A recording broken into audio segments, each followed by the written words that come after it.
Last month, designer Kini Zamora talked about his passion for fashion even as a young child.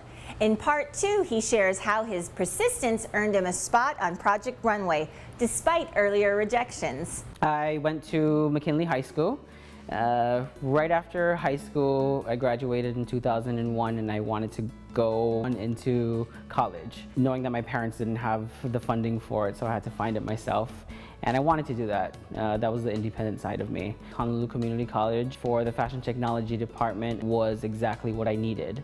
Finished that program within 3 years and it was the most amazing experience. Of course, I knew a lot of sewing and technical skills from my aunt. She taught me the basics of sewing. I went to school to learn how to get the bookwork side of it and learn more. Of course, I'm always interested in learning more. And I did, I learned a lot there. The program and the classes that they teach there are really amazing. I was actually the first of my family, my whole family, to graduate from college. And then being the first to go away to a mainland college was exciting. I think my mom was excited, scared, and didn't really want me to go. But then again, she wanted me to spread my wings and find that fashion career that I wanted.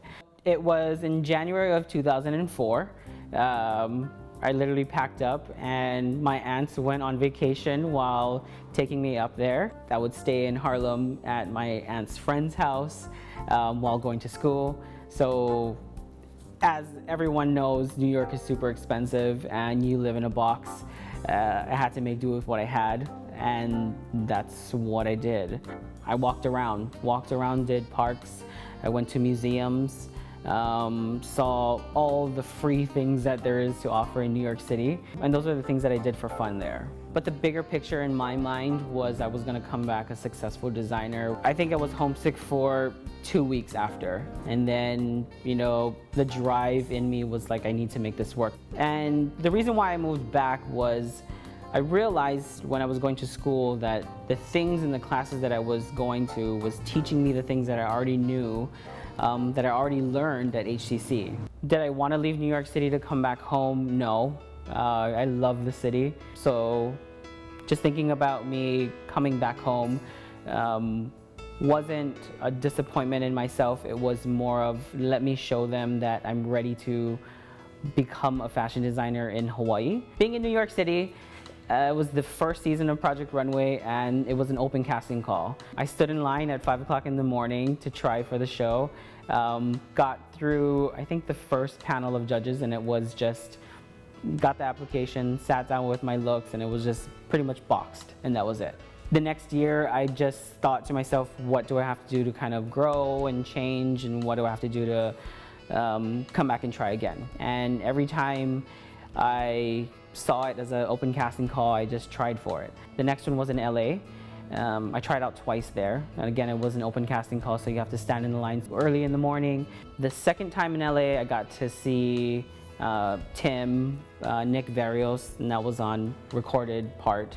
So it was the third audition that I did. And every time that I tried out, I took it as good feedback. I never took it as negative. I never took it as something that I'm never gonna do again, or never thought in my mind that I was never gonna try out again. The fifth time that I went, then it was a closed casting call and they sent me an email. This time around, it was send us your portfolio and a video. Got to the point where it was casted for the spin-off show of Tim Gunn. Then they went through production and whatnot, and they felt like I didn't fit the cast. So they declined me for that one. The next year, they sent me the email and was like, hey, we're doing season 13 of Project Runway. If you want to try out for it, you don't need to send your paperwork in on it. You don't even need to come to LA to cast for it, but if you would like to, here's your time slot to be interviewed by Tim, blah, blah, blah. The sixth audition was the last time I kind of went in on it as if this was the last time I will ever try out. I didn't know what else I needed, and I literally went in on it like this is all I have to offer. And I went in with the least pieces. I think I went in with 5 pieces. All the other times I went in with like 10, like look at what I can make. 5 pieces, and I was like, here it is. this is what I can do, this is my strong suit, this is what I believe in, this is who I am. And I was really strong, and I kind of had this attitude like, I am this designer, and they loved it. And that's how I got casted for it. They flew 16 people to New York City, and they were gonna cut 2 people. I was there on Wednesday, we filmed on Thursday, I got casted, flew back on Friday, and they said you have to pack your stuff because you're leaving within a week.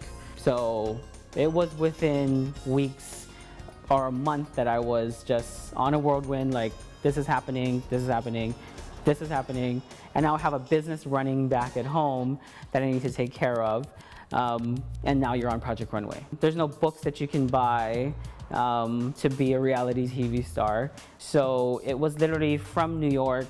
I came back home. For 3 days, I was planning out what was gonna happen for 6 weeks because I was gonna be gone. The process was just so fast that I really had no time to think and really realized till it was all done and had it sink in that I went through this whole reality Project Runway experience. Waking up at 5 o'clock in the morning to get mic'd, to have a camera on at you at 6 o'clock it kind of gets to you a little bit because you have to be ready at all times. Then realizing that you're being recorded the whole time, so you never have your privacy anymore. So yeah, it's an experience that you're not prepared for. So did he win the current All-Stars edition that is airing on Lifetime? Well, we have another P word to go along with passion and persistence. Perhaps that's all we can say.